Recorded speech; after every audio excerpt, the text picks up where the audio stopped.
everybody, it's Jason Blaha here. Now that my two obligatory informative videos are done for the day, it's time to talk about current events in the online fitness community. And some of my subscribers have awared me that now that Jeff Seid has made his return to YouTube fitness, that he's back to putting out piss poor training advice again. So let me put on my +5 out of weaponsmithing, work on skilling my crafting a little bit, and let's talk about this. And you know, not everything he said in this video is actually wrong. There is actually some stuff I agree with. But let's come back to the point, guys. Jeff Seid is genetics and drugs. And I've met Jeff in person, and I was actually shocked. As I've said before, Jeff knows this is true. He has seen me. He's been in the same room with me. Anyone who seriously thinks that we're close to the same size should ask him. The dude is not big. He wasn't big back then. He's okay now, but I still wouldn't call the guy big. And as far as chest goes, yeah, the guy, even when I met him a few years ago, and I'm not a bodybuilder, I don't do the bodybuilding thing. I think chest is easy to develop because I'm a strength athlete. Chest is the easiest thing in the world to develop as a strength athlete. It's never a lagging body part for powerlifters. It just isn't. You know, when you compare them to other people. And I mean, he had no chest, but I mean, you guys notice the difference from the side. Jeff had no chest development. So even back then, some of the stuff he's talking about that's working, like he's one of those guys that when he turns to the side, he disappears. Like he disappears. He's all shoulders and arms. A little bit of back and stuff. But I mean, the guy literally disappears, had no thickness. So in other words, no real mid-trap, no pec, nothing like that. So you know he doesn't do big lifts. He just really doesn't. And I'm just giving an honest criticism as someone who has met the guy in person.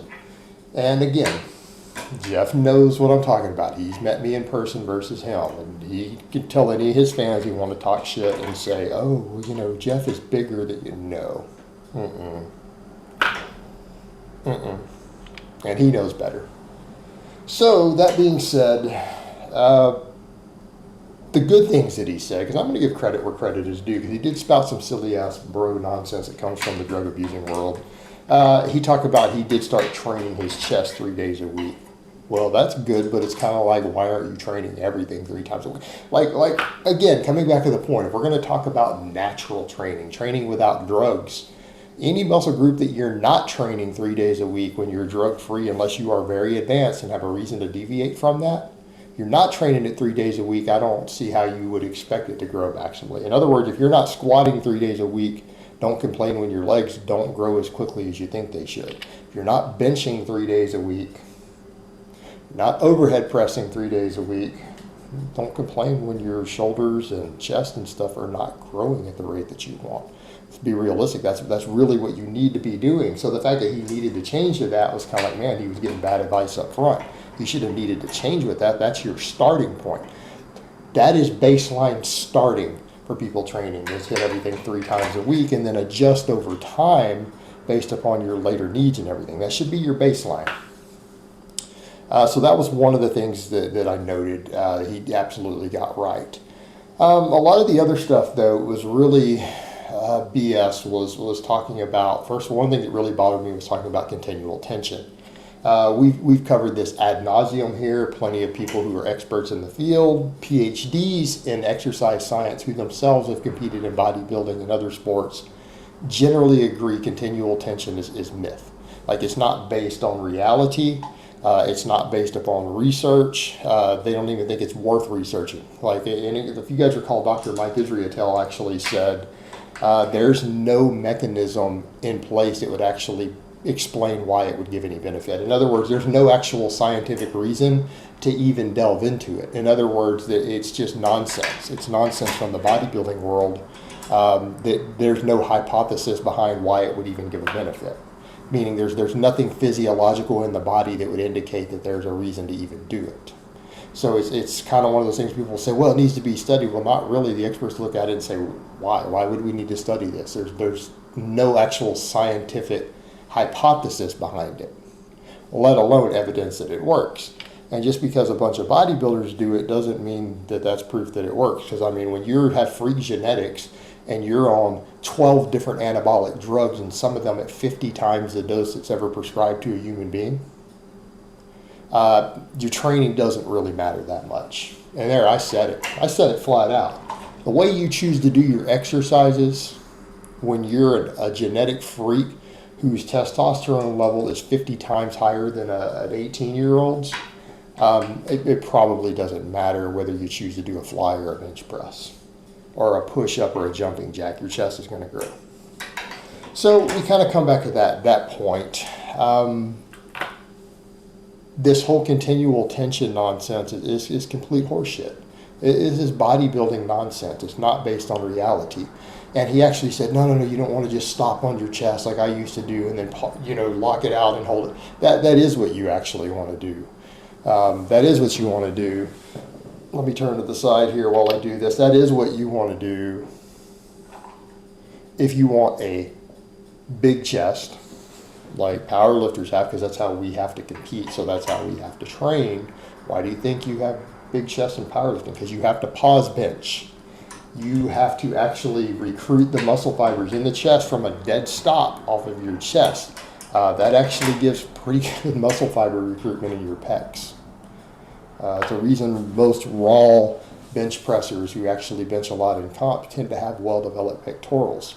So what I would say to a lot of people, what I would say if you want to develop a big chest, if struggling to build a big chest is what you're trying to do, go back to my strength standards that I placed down. Remember, I had that whole set of strength standards. I'm like, you need to hit all 5 of these. If you can reach all 5 of these, you're probably going to be reasonably big, reasonably jacked, top to bottom, and you're probably going to have a decent body composition. And what were 2 of those on that list that involved the chest? They were a 200-pound strict standing press and a 300-pound pause bench. 300-pound bench. When I say a bench, I mean your pause bench. You can bench 300 with a pause, and you can strict standing press 200. If that's within your capability, you're probably going to have a pretty well-developed chest. Now, we come to some of the other things. We talk about other upper chest things. Well, pull-ups and chin-ups don't on the dead hang work your upper chest too, and I have a strength standard for those. Remember? That's in there too. So if you're reasonably strong at all of those things, you're going to have a pretty big chest. And what I would say to anyone who's struggling beyond that, if you're just not genetically gifted in that area, things like weighted dips will work wonders. And if all else fails, the incline bench can work too. But again, the incline bench is one of those to really get it to work. You're going to need to pause. You're going to need to get scapular retraction, get a deep stretch on your chest. And it's a good exercise too, but I would say that for the majority of people, getting to a 300 bench and a 200 press is probably going to give you pretty well-developed pecs. Now, are we talking about the pecs that you need to win men's physique IFBB pro card? Probably not. You're going to need drugs for that. You're going to need drugs and genetics for that. But I mean, by that same token, we could even say that and say, well, that's not going to get you there. But then again, Jeff got there with no chest. He managed to get there with minimal chest development, it being his weak point. And the problem at the end of the day is that, he focused on it, and sure, he did more frequency, and that probably helped. But it's the fact that he trained it more. He put more volume into his chest training and bench pressing and things like that, and even incline bench. That's fine. Incline bench is a great lift. I don't think it always brings as much to the table as those other 2 barbell lifts. I think those 2 combined together bring more to the table overall. But I think the incline barbell bench is still a really good exercise. It's a really good exercise, even for a lot of athletes, boxers, football players. I can see it being useful. It's good exercise. So he came and put a lot of focus into that. That's why he got there. And he keeps talking about, well, you've got to do this and train for a pump and continual tension and all this other nonsense. And sure, his chest grew, but it's like, well, he's got great genetics. He is obviously on drugs. He's an IFBB guy, and it's very obvious that he uses tren. He has that tren look when he competes.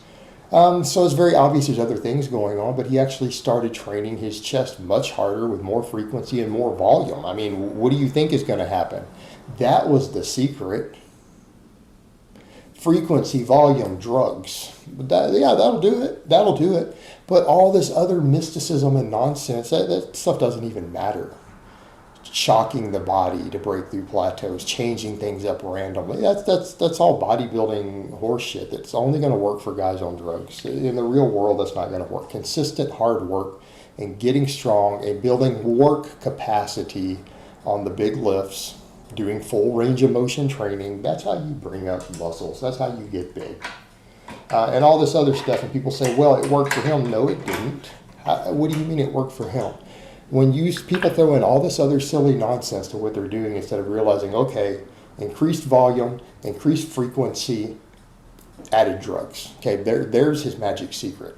That's his magic secret. And people say, well, what do you mean the other stuff didn't work? Okay, that's like me saying, I get in front of a door and I hop around on one foot and spin in 3 circles and say a prayer to Zorgon, the giant turtle who lives in the bottom of Lake Somerville, and then reach up and open the door handle, turn the doorknob, push the door open and walk through it and say that that's proof that my method worked for getting through the door.